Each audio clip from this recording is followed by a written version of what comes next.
I'm putting chestnuts into boiling water. This way, I make the most eco-friendly laundry detergent in the world. Moreover, you can make it for free.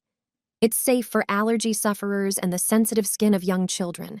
It can even handle the toughest stains. Whenever I find chestnuts in the autumn, I take them home. They have brilliant cleaning properties. Initially, we put them in a pot and boil them for 15 minutes. Then we cut the shell and extract the white flesh. I remove the husks carefully. This is important if you want to use the liquid for washing white clothes as well. I put them in a jar and pour in warm water. After 2 hours, we strain the chestnuts. I put them in a blender and add a glass of water. I blend thoroughly.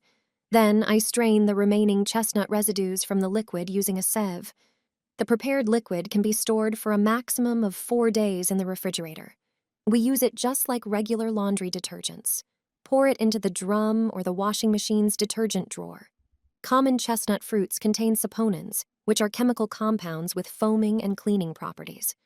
When they come into contact with water, saponins start foaming, which is why they work fantastically during washing.